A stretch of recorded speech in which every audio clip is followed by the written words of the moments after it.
Jacotot les pidió que dijeran con palabras del libro lo que pensaban del libro. Lo que cuenta es la capacidad de decir lo que se piensa con las palabras de otros.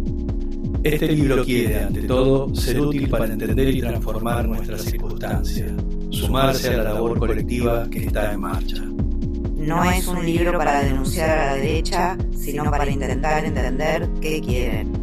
En 1665 Spinoza emprende la redacción del tratado cuya cuestión principal es: ¿por qué las personas luchan por su esclavitud como si se tratase de su libertad? Un libro explosivo conserva para siempre su carga explosiva.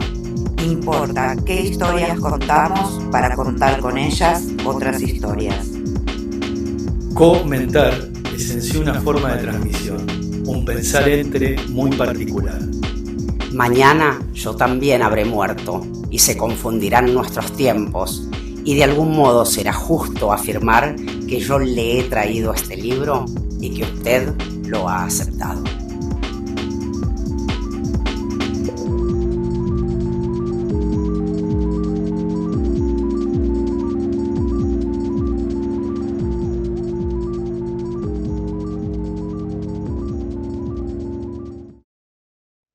Cuando Spinoza en el siglo XVII se preguntaba por qué las personas se empecinan en su esclavitud, no buscaba la clave en la eficacia de las estructuras de sometimiento, sino en la propensión de las personas a cultivar pasiones tristes.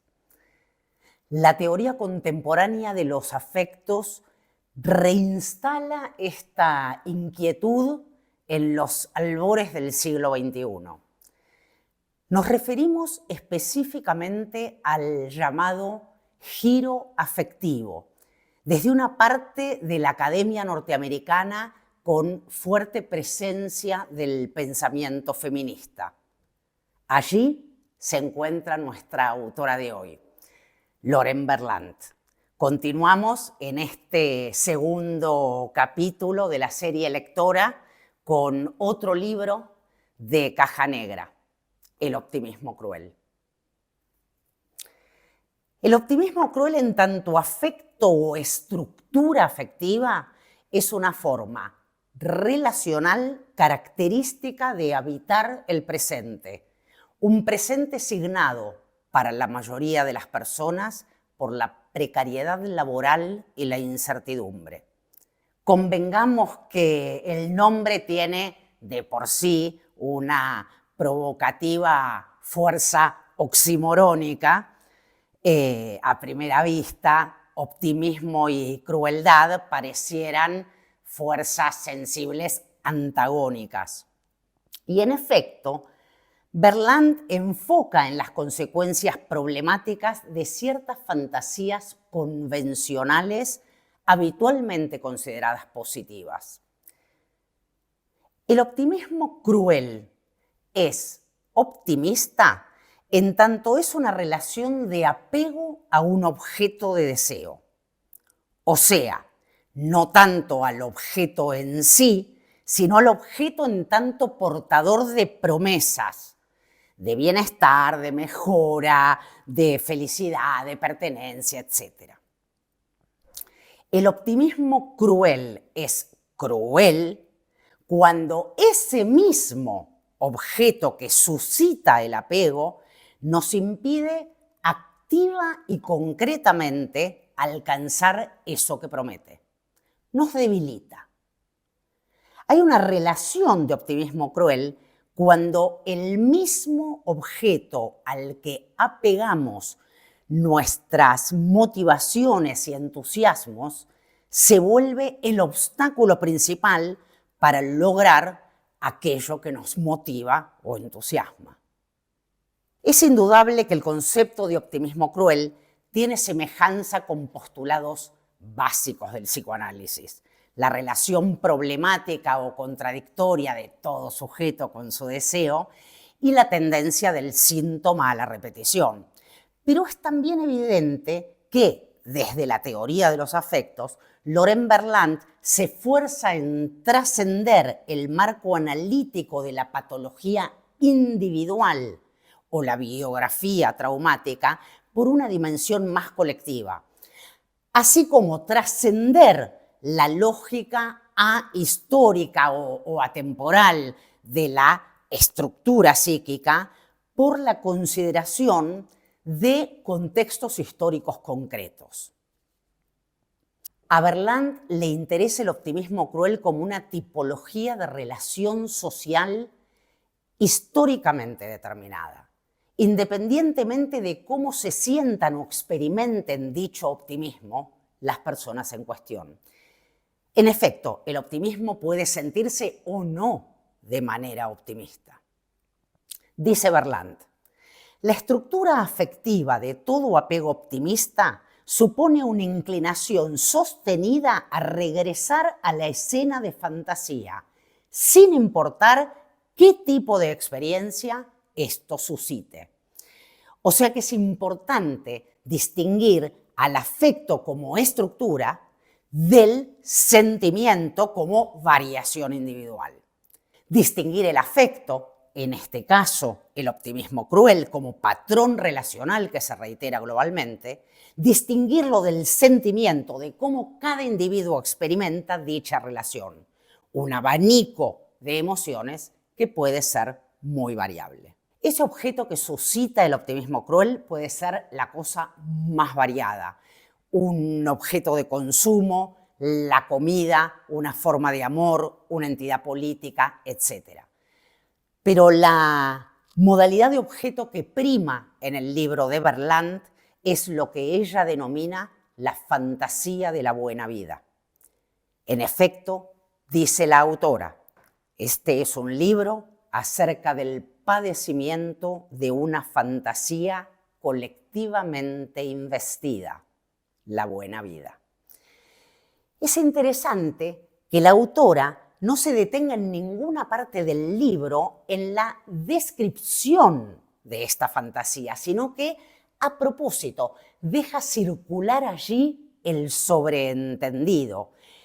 Es decir, su pensamiento busca operar sobre el grado de penetración que esta fantasía colectiva ya tiene en el sentido común, que es como decir, todos entendemos de qué trata más o menos esa fantasía de la buena vida, tal como acabó de modelarse en la posguerra con la mundialización de la cultura del consumo masivo y el rol del Estado como garante del pleno empleo y de la movilidad social ascendente. Pero, ¿qué pasa con esta longeva fantasía de progreso, de bienestar, de premio al esfuerzo, a partir de 1980, cuando el nuevo orden global neoliberal lleva al desmantelamiento de los llamados estados de bienestar? Me permito aclarar, por las dudas, obviamente, esta fantasía de la buena vida resulta de la expansión del American Way of Life y obviamente que en su origen se trata ya de algo fantasioso, en el sentido de que el acceso al consumo no puede de suyo garantizar un buen vivir, ni mucho menos la felicidad. Pero sí es fundamental que en la etapa reconocida por la historia como dorada o gloriosa, 1945-1973, la ganancia empresaria dependía de la creciente inclusión de clases medias en el poder de compra de bienes durables y, por lo tanto, se aceptaba el gasto de Estado a favor del pleno empleo, así como la presión sindical sobre los salarios. Este modelo se desmanteló en el curso de la década de 1970. El neoliberalismo, ojo, no propone la retirada del Estado. Los Estados continúan siendo herramientas importantes para el capital transnacional, sino la retirada del Estado de esa función mediadora entre capital y trabajo. Es el paisaje que tenemos hoy, individuos libres de labrar cada uno su propia suerte en el territorio global del capital. Entonces, la primera forma de comprender el optimismo cruel es al interior del contexto específico de un presente que desemboca de 5 décadas de cínica convivencia entre el optimismo del mérito individual y la crueldad de las condiciones objetivas, donde no cesan de erosionarse las garantías de oportunidad, seguridad, estabilidad, justicia y, sobre todo, movilidad social ascendente. Otra manera de definir al optimismo cruel como afecto contemporáneo es la persistencia magnética de la fantasía de la buena vida en un contexto global donde todos los datos objetivos evidencian que será imposible lograrla. ¿Por qué las personas permanecen afectiva y emocionalmente apegadas a algo que a todas luces ya no funciona? El libro, en última instancia, no responde por qué. Esta incógnita precede al libro y lo excede, pero sí avanza en una fenomenología del cómo.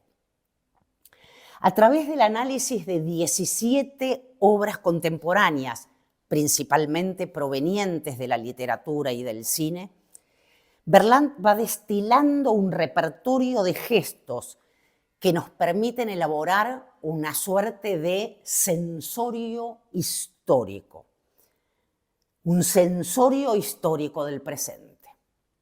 Un presente donde la incertidumbre y la falta de normas, derechos y garantías es tan abrumadora y amenaza a tal punto la viabilidad de aquello que constituye tener una buena vida, que el simple hecho de adaptarse a la situación, de sostener improvisadamente una negociación entre realidad y fantasía, constituye en sí mismo un logro. En el nivel de realidad, ¿qué tenemos? En la desembocadura de 5 décadas de desregulación neoliberal, la forma de vida mayoritaria a nivel global es la supervivencia en contextos de precariedad. Esta condición no refiere solo a personas en el nivel material de subsistencia más básica, como puede ser Rosetta, la protagonista del film analizado en el capítulo 5, o los muchachos afroamericanos del cuento Exchange Value del capítulo 1, sino la incertidumbre que afecta a todos los niveles del trabajo, como se ve también en las trabajadoras cognitivas de las novelas tratadas en el capítulo 2, o incluso en los puestos gerenciales, como se ve a través de las películas de Cantet en el capítulo 6. Podemos discutir si el término precariado designa una nueva clase social global. En todo caso, nos dice Berlant, en la medida en que aún las diferencias de clase, raciales, de género, siguen siendo importantes, podríamos decir que precariado designa una nueva clase fundamentalmente afectiva. Recordemos la diferencia entre afecto y sentimiento. Acá no es relevante el hecho constatable de que muchas personas experimentan este entorno de trabajo flexible con una sensación alegre, a veces eufórica, de libertad y de posibilidad creativa. En síntesis, el contexto de precariedad que resume la vida a la supervivencia atraviesa transversalmente los niveles sociales. A todo nivel se trata principalmente de contar con uno mismo y de desplegar destrezas para abrirse camino en un mundo incierto. Pero no radica aquí el optimismo cruel. Tomemos de ejemplo del capítulo 5 la película Rosetta de los hermanos Dardenne.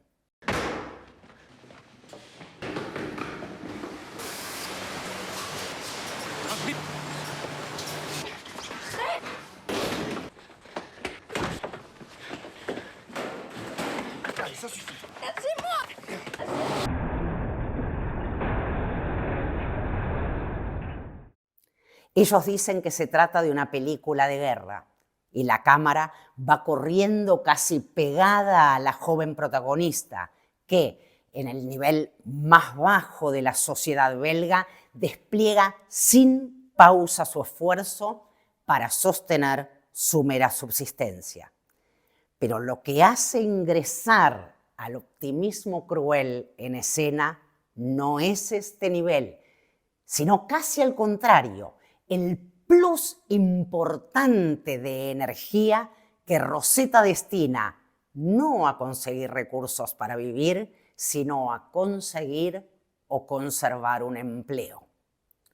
Cuando su amigo le ofrece la posibilidad de ganar dineros vendiendo bafles, ella se niega rotundamente. Lo que ella quiere es un empleo de verdad. Lo que, en su fantasía convencional de una buena vida, implica menos un salario que el ser parte de algo. La totalidad de su fantasía se cifra en esa notable escena nocturna de murmullo consigo misma en el que se repite: has conseguido un empleo, tienes una vida normal, no caerás en el pozo. Tu as trouvé un ami. J'ai trouvé un ami. Tu as une vie normale. Aquí, dice Berlant, no opera en particular el estímulo de una prosperidad económica o una forma de vida en particular. Se trata de una normalidad aspiracional. El deseo de sentirse normal y de sentir que la normalidad sienta las bases de una vida confiable, una vida que no es necesario estar reinventando todo el tiempo. Hay una frase de Berlant que para mí es especialmente iluminadora acerca de qué trata el optimismo cruel. Poner el cuerpo para desacelerar lo que cae. Esta película lo muestra muy bien, porque en la cámara de los hermanos Dardenne el cuerpo empecinado de Rosetta es omnipresente. En conjugación con el excepcional papel de la joven actriz, la cámara hace un cuerpo, o más bien hace carne la presión que ese cuerpo soporta y tramita. Poner el cuerpo para desacelerar lo que cae. No se trata solo de la escena literal en que la joven levanta a su madre ebria. La caída de la madre, creo, opera como el registro de un real histórico, de una generación que vivió la transición hacia una era en que el Estado ya no mediaría entre capital y trabajo.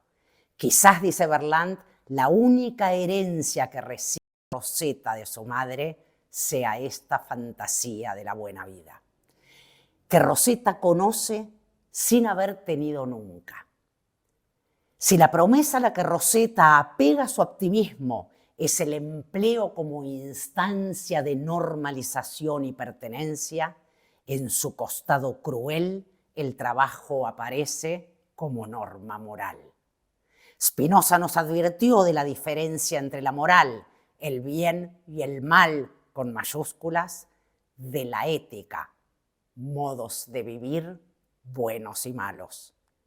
En tanto Rosetta, en su aspiración a ser explotada por un empleador, sostiene una vara moral para enjuiciar constantemente a su madre por sus otras formas de conseguir cosas, se somete a sí misma a una pérdida ética, no tanto porque traiciona a su nuevo amigo, sino porque arruina el único vínculo de reconocimiento y reciprocidad real que ha cosechado. En efecto, sostener una fantasía de buena vida que no cesa de deshilacharse requiere de la energía optimista de las personas. Pero resulta cruel como las pasiones tristes de Spinoza, aquellas en las que se constata no un aumento, sino una disminución de nuestra potencia, de nuestras posibilidades. Poner el cuerpo para desacelerar lo que cae. También Vincent, el personaje de clase media acomodada de la película de Kanté, El empleo del tiempo, se refugia temporariamente en una simulación para no decirle a su familia que lo han despedido. Y de la mano de la simulación como refugio temporario, arribamos a otro concepto clave para entender el optimismo cruel en términos de equilibrio forzado entre realidad y fantasía, el concepto del presente como impas. Nuevamente es preciso distinguir entre los rasgos estructurales del presente y el impas como género de adaptación para habitar dicho presente.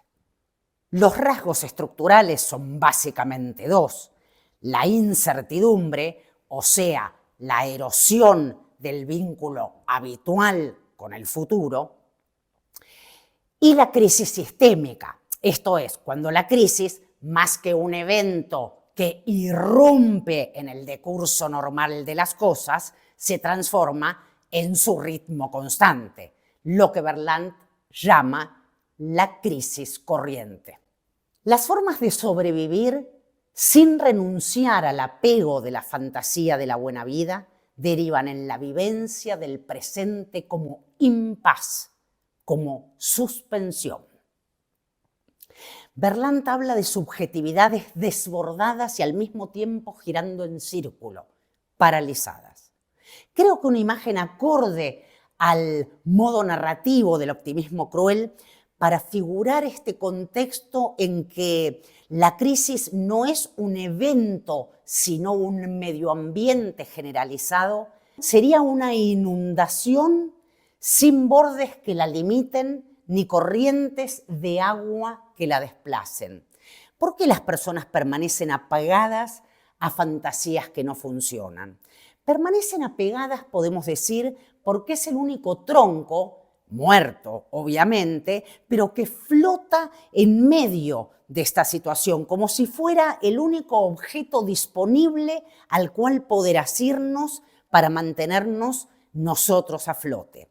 La parte del optimismo funcionaría como imaginaria orilla, el horizonte, la promesa, pero en el contexto específico de esta inundación sin bordes ni corrientes se vuelve cruel porque el tronco, esa fantasía, no tiene la capacidad agencial de conducirnos ni a la buena vida ni a cualquier lugar otro, sino al revés, de mantenernos atareados en un punto muerto. Nos mantiene dentro de la situación, permitiéndonos posponer la voluntad de comprender o de resolver. Eso es vivir el presente bajo el efecto adaptativo del impas. Ensayo modales, estilos de compostura, gestos de equilibrio, mientras dejo para más adelante la tarea de entender lo que pasa. Se trata del presente vivido no ya como una instancia dialéctica entre pasado y futuro, sino como un punto muerto estirado. Un impas es un callejón sin salida. Se trata de una cantidad espacial, porque el presente se vive, es el afecto de estar de habitar una situación, pero inconexa. Un espacio de demora donde está suspendida toda asociación de sentidos que podría parecerse a un mapeo de situación. Para cerrar, recordemos que el corpus de análisis de Laurent Berlant está conformado por obras artísticas. A ellas se les reconoce una capacidad singular para capturar ese sensorio histórico del presente que investiga la autora. Dado que en la actualidad argentina se está hablando tanto de crueldad, es importante notar que este libro no focaliza en el goce sádico de ver aplastados los cuerpos de quienes no se las ingeniaron para sobrevivir o progresar. Ese tipo de crueldad, proyectada principalmente sobre un otro, a menudo un otro semejante o cercano, tiene otro derrotero, y yo diría más arcaico. Si aplicáramos el método de Berlant para rastrear un momento relevante de captura estética de ese afecto cruel, yo apostaría a bucear en el Manifiesto Futurista, en ese momento a inicios del siglo XX en que se cocinan juntos futurismo y fascismo, en esa arenga sobreexcitada de Marinetti a gozar de una nueva belleza, la del avance de los tanques de guerra como una nueva higiene del mundo.